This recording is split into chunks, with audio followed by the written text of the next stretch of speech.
వెనక్కి తగ్గుతాడనుకున్న చెవిరెడ్డి మరింత రెచ్చిపోవడానికి కారణమేంటి? ఉద్యోగ సంఘాలు తీవ్రంగా ప్రతిస్పందించినా అదే దూకుడు కొనసాగించడానికి అధినాయకత్వం వ్యూహమే కారణమా?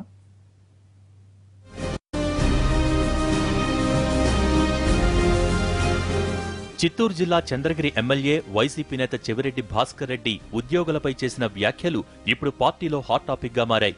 ఎప్పుడూ అధికార పార్టీ నేతలపై, ప్రభుత్వంపై విరుచుకుపడే చెవిరెడ్డి తాజాగా ప్రభుత్వోద్యోగులపై ఆగ్రహం వ్యక్తం చేయడం చర్చనీయాంశంగా మారింది. ఉద్యోగుల తీరుని బహిరంగ సభలోనే ఎండగట్టారు చెవిరెడ్డి. వైసీపీ అధికారంలోకొచ్చాక టీడీపీతో అంటకాగి వైసీపీ కార్యకర్తల్ని ఇబ్బందులు పెట్టిన వారిని తరిమి కొడతామని తీవ్రస్థాయిలో హెచ్చరించారు.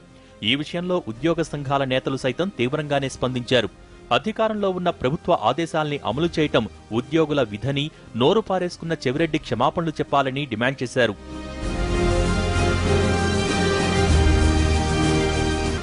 చెవిరెడ్డి వ్యాఖ్యలు ఒక రకంగా వైసీపీకి మైనస్సేనని, ఉద్యోగులు ఆ పార్టీకి దూరమవుతారని అధికార పార్టీ వర్గాలు భావించాయి. మాటల్ని వెనక్కి తీసుకోకపోగా తప్పేముందన్నట్టు తన వ్యాఖ్యల్ని చెవిరెడ్డి సమర్థించుకోవటంతో ఉద్యోగ సంఘాలు కూడా చెవిరెడ్డి నాలుక కోస్తామంటూ తీవ్రంగా ప్రతిస్పందించాయి. ఆ తర్వాతైనా వెనక్కి తగ్గుతారనుకున్న చెవిరెడ్డి అనూహ్యంగా తన వాయిస్ మరింత పెంచారు. తన నాలుక కోసేవాళ్లకి తానన్నీ కోస్తానని వార్నింగ్ ఇచ్చారు.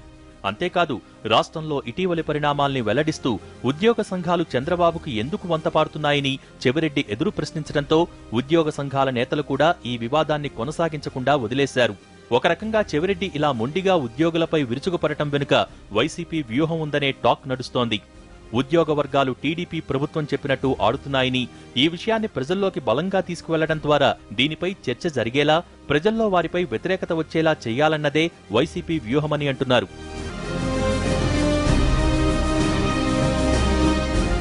అన్ని విషయాలలో దూకుడుగా ఉండే చెవిరెడ్డి ఉద్యోగులపై చేసిన వ్యాఖ్యల్ని పార్టీ నాయకత్వం కూడా సీరియస్ గా తీసుకోలేదని సమాచారం. ప్రభుత్వోద్యోగులు, పోలీసులు అధికార పార్టీ చెప్పుచేతల్లో ఉంటున్నారని ప్రతిపక్ష పార్టీలు గతంలో ఎన్నోసార్లు ఆరోపించాయి. ప్రతిపక్షాల ఆరోపణల్లో నిజం ఉందనే విధంగా ఉద్యోగ సంఘాలు ప్రవర్తించాయని వైసీపీ నేతలు అంటున్నారు. అధికార party MLA Chintamaneni Prabhakar MRO వనజాక్షిపై దాడి చేసినప్పుడు, విజయవాడలో MP Kesineni Nani, MLA Bonda RTO కమిషనర్తో దురుసుగా ప్రవర్తించినప్పుడు, తణుకు ఎమ్మెల్యే రాధాకృష్ణ ఓ ఎస్ఐని నిర్బంధించిన విషయంలో మాట్లాడని ఉద్యోగ సంఘాల నేతలు మేం ప్రశ్నిస్తే ఎందుకు ఉలిక్కిపడుతున్నారని వైసీపీ నేతలంటున్నారు. ఉద్యోగులు పద్ధతి మార్చుకోవాలని మాత్రమే తాము చెబుతున్నామని తమ వ్యాఖ్యల్ని సమర్థించారు.